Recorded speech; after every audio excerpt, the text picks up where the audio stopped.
Allison, welcome to the show. I am so excited to talk to you about how to be more productive for myself too, for the course creators listening right now, but for me as well. So welcome to the show.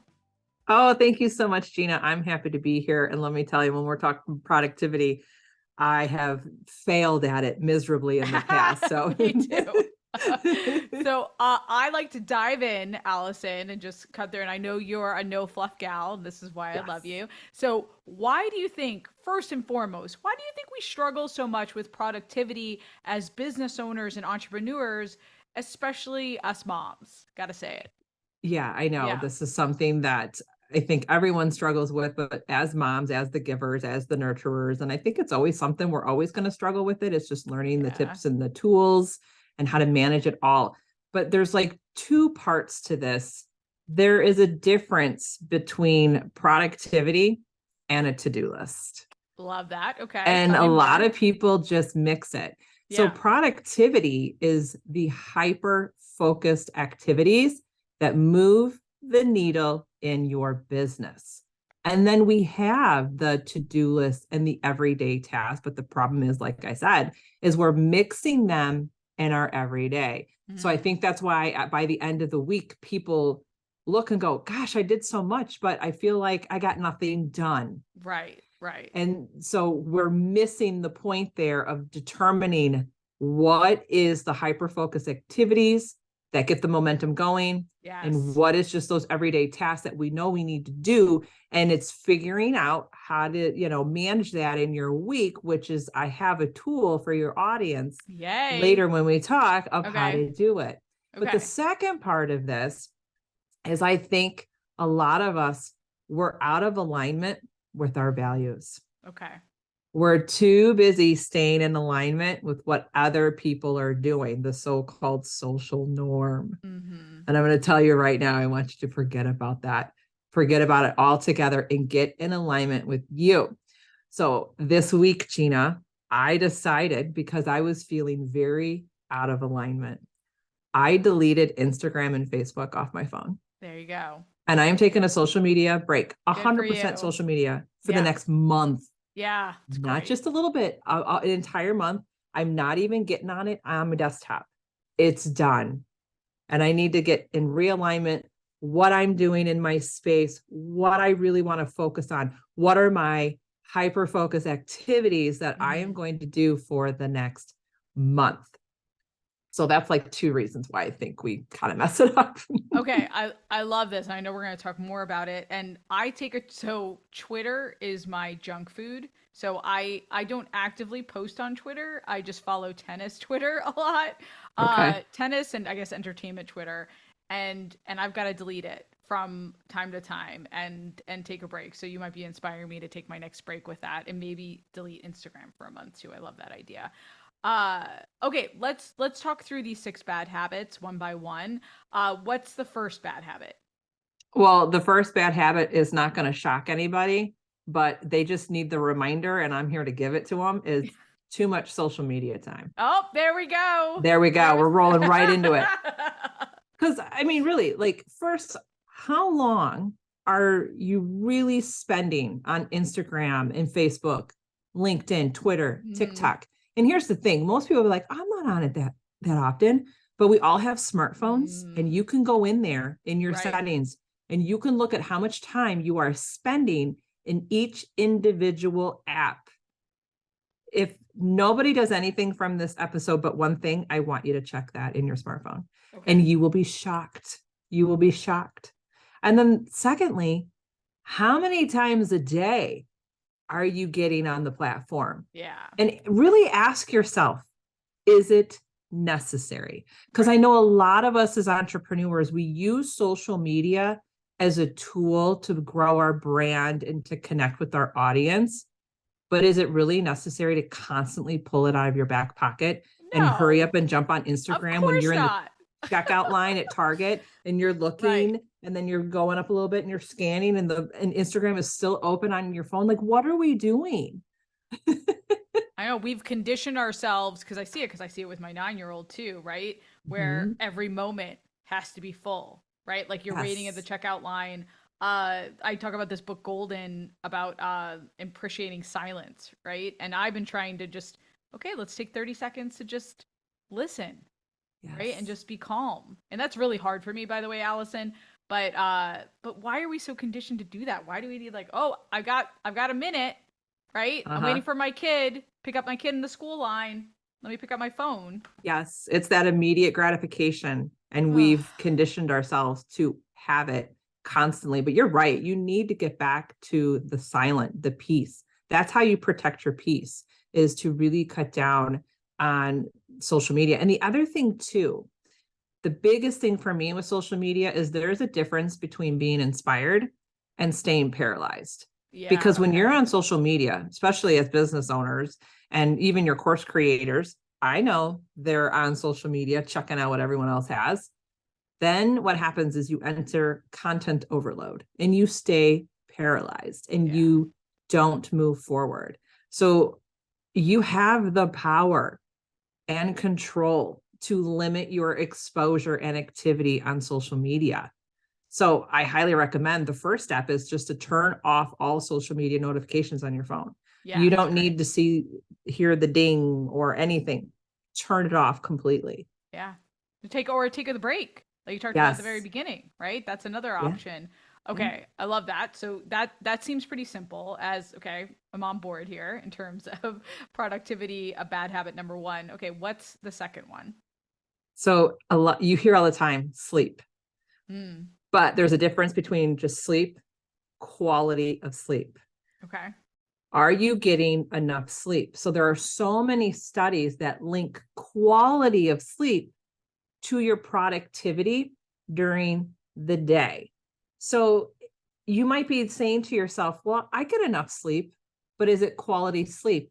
And I'm going to tack on to that. What is your end of day nighttime routine? Like, be Mhm. honest with yourself. Yeah. Is that phone in your hand as you're walking upstairs or walking into your bedroom? Is it in the bathroom with you while you're brushing Mm, your teeth at night? right. It is a constant disruptor. And Yeah. if that phone is in your hand, if it's on your nightstand, I guarantee how many of you are waking up throughout the night. Mm, I bet they're waking up constantly throughout the night. yeah. So I understand that you want the phone in your room in the evening because most of us these days don't have landlines, right? Right. We are just 100% dependent on the phone. Same in my family. But we have a rule, it's not on our nightstands. It's across the room, Yeah. on our desk, and it's face down so you don't see the light. That's great. Yeah. That's great. So So you okay, need yeah. to establish that. Like for me, I have a rule that there's no phone in my hand after 7 p.m. Love I'm that. not answering any text, emails, nothing. So you can try to establish that boundary or rule of, okay, when is that phone being put away? So I can have the time to relax your mind and not be so overstimulated, because that's going to disrupt your sleep as well. Yeah. Oh, love it. Love it. I actually do that. I don't do so. I should do earlier. Some of you are going to inspire me to do earlier. So I say after 8:30, like I won't look at my phone anymore. And then I put it in a drawer. But I like 7 o'clock is better. I'm going to work on Yeah. that. Yeah. Well, and then it gives you more time to focus on what's important, your My family, your family. mental health. 100%. Yeah. Do Yeah. another reading. Like, Right. Yeah. Do more. I know. Wouldn't that be novel? So my son Tristan, he knows I read business books, right? You'll think this is funny. And he's like, Mom, can you pick up a fantasy book or something? Like, can you pick up a real book? So I just ordered this is like the first time in probably a decade that I've ordered a non-business book because my son is like, you need a release, right? You need an escape. and So you're going to funny. love it. I I bet you're going to know. love it. I actually got a little giddy just like ordering it off Amazon. To be honest, I was like I was doing something naughty. I was like, I'm ordering a non-business book. That's what a nerd I am. I love to read too. So yeah, it's a business book, and then I go on to like a crime See, thriller. that's healthy. That That's Yeah, great. that's what I like. Like, give me the crime, the thriller. That's what I feel like. That's what you're supposed to do. That is Yeah. a healthy balance. It's This very is why healthy you're here. balance. Yes, Okay. yes. So, quality of sleep, great. I hear you. Definitely put the phone away. What's the third bad habit that we tend to do? We say yes to everything. We say yes to every opportunity. Yes. Yes, we do. So you have to really ask yourself, are you a yes person? Yeah. So, and to be a yes person, are you answering every email immediately? Are you saying yes to every opportunity for an interview or to be a guest speaker in someone's Facebook group?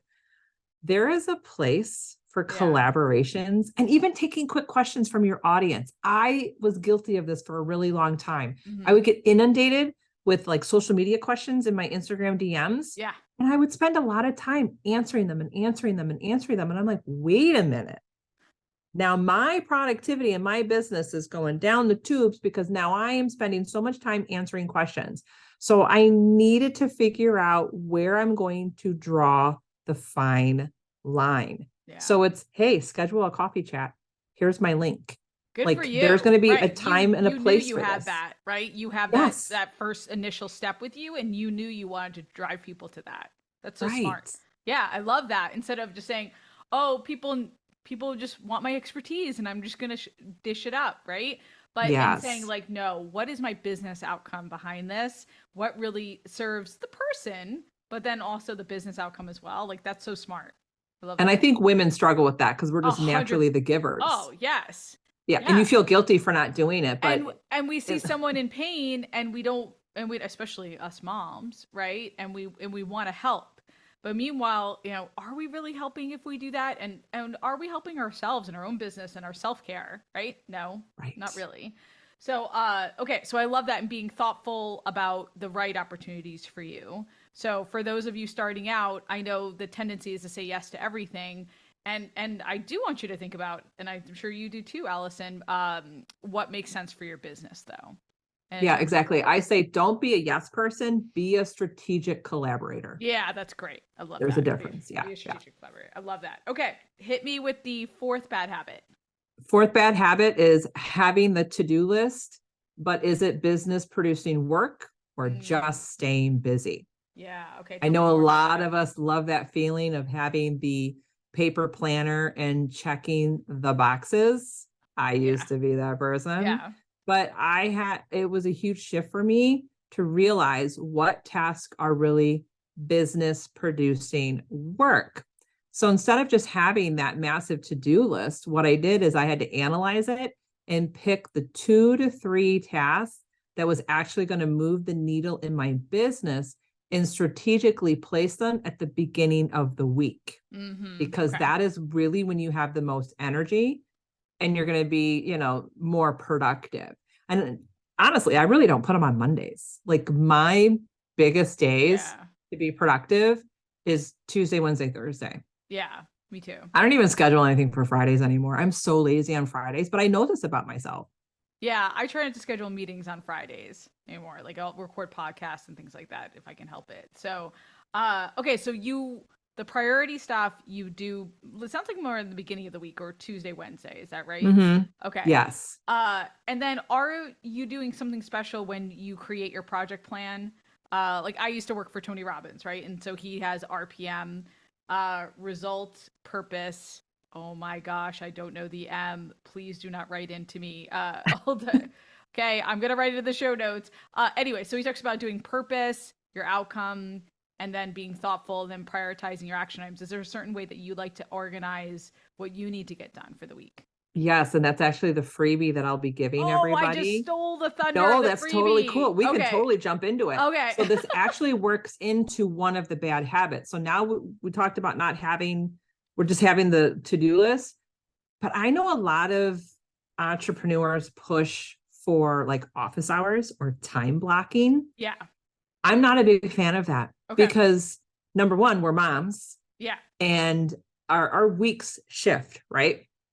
So to time block, it might work for a couple of weeks and all of a sudden it's thrown out the window. Yeah. So what I developed for myself, and your audience gets it today, is I have what's called the weekly project workflow for business success. Okay. And it walks you through how to take those tasks, that to-do list, you basically brain dump every single thing that you do in your business, Mm-hmm. and you look at that list. And then what I did is then I took a few things from the list and I put them in different types of categories. Okay, great. Now I looked at the categories and realized, okay, you kind of guessed in the beginning, you start to look, how long will those categories take you? Mm-hmm. How much energy does it need from you? And then I put them on certain days of the week where I knew I would have the best energy for that Yes. category. Oh, I love it. I love what you And just it said about works. energy. Okay. Oh, yes. I need to do See, this. time blocking doesn't work because it's I based do on not time block. It does not work for me. It doesn't work. But I love what you're saying about Energy. scheduling with your energy is at its Yes. highest. So smart. I'm going to do this. Yes. That's Okay, why so we're all Mondays. going to download this. Oh, yeah. and It's a we're gonna good figure one. this out. Okay. I'll Yeah, link to it in the 'cause show that- notes.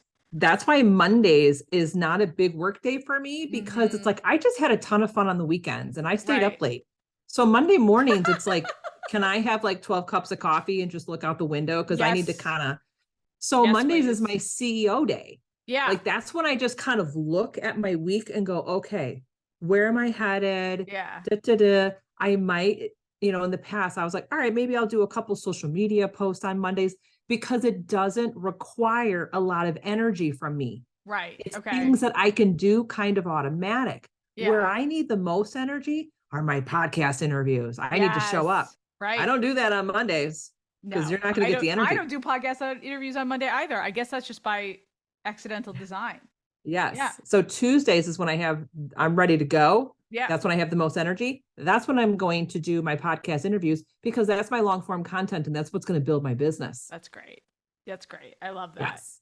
And then yeah. Wednesdays, I think it's like editing, like major Okay. podcast editing and all of that. Yeah. Then Thursdays is all like my client work where I'm getting together, with my clients and stuff. And I also know like garbage pickup is on Thursday. So I would never record on Thursdays, but my clients don't care if we're on a Zoom call, right? No. And I still got energy and I'm excited for the weekend. Yeah, I love So it. I still have energy on so Thursdays. smart. Yeah. Okay. That's cool. We're going to do the workflow. Oh, yeah. According to energy. I love that. Yeah, there's a whole workbook. And then I even give you a Google spreadsheet of how to map out your week. And I have it in there for you with some ideas and how to fill your cup. So it's a lot of fun that you can manipulate. Okay. Love that. You are such a great content creator, Allison. Okay. So fifth bad habit. So we got 2 left, right? So what's the 5th? Well, bad actually, we covered one. So this 6. is the last one. Okay, last one. This is last one. This one's a good one. Yes. Because most people won't admit this, but most of us have 0 boundaries. Yeah. We really do. Yeah. And I'm not just talking about business boundaries or client boundaries. I'm talking family boundaries. Tell me more about And that. I'm also talking personal boundaries. Mm. And it all ties back to what I said in the beginning, staying in alignment with your values. Mm-hmm. So if you're a mom and you are creating a course, you're working with Gina and you're like, I am so ready to get this out into the world. And in your mind, you're like, okay, Tuesday and Thursday night, I want to spend like an hour. That needs to be communicated to your husband and your kiddos. Yes. And you need to say, I am working on this. I cannot be interrupted. And you need to tell your kids, go ask your dad. Like, right. Go ask your dad's in charge. No, that's what I say. Yes. I'm like, dad's in charge. He's like, what?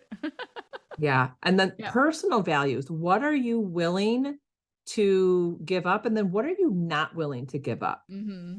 And same with your clients. Like if you're on Voxer, because I have a lot of clients on Voxer, you need to communicate boundaries to them. Like, yes, we are connected, but I'm not answering Voxer after like 5 o'clock and I'm not answering it on the weekends. Right. Because when we don't have boundaries, we've now set an expectation on everyone else that you are always available to them. Which you are not. Yes. And if you make yourself available to everybody else 100% of the time, how can you fill your own cup?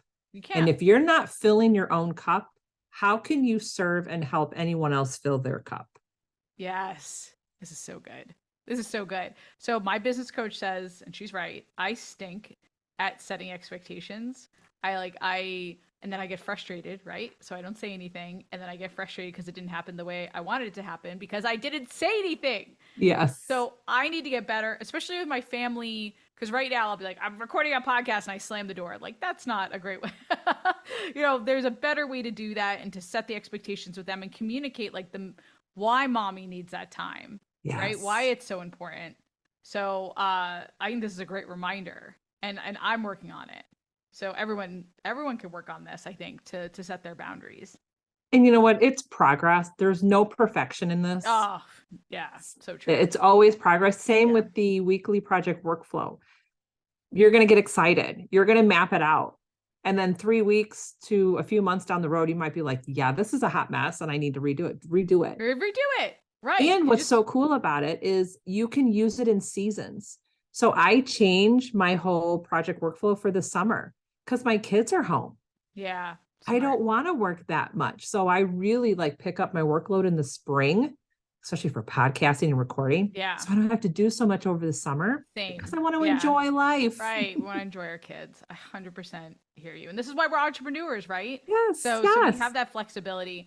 And if you're not feeling that flexibility, then I think you need to work on some of these habits, right? Yes, absolutely. Yeah. This has been so helpful and so valuable. So do you have a handy dandy URL for that, or should I just do it? Or tell us where we can go to learn more about you, and then I'll also include the link to the workflow. So the best place to go is bossladyinsweatpants.com, and it's all there. There you go. Okay. And then that's where we get the workflow, or is there a specific? Okay. Yeah, awesome. I can send you the direct link for that too. Okay. So we'll get the direct link. We'll include it in the show notes. I knew this was going to be a great interview. Thanks for coming by, Allison. You're just chock full of knowledge and content. Thank you so much. Oh, thank you. This was fun.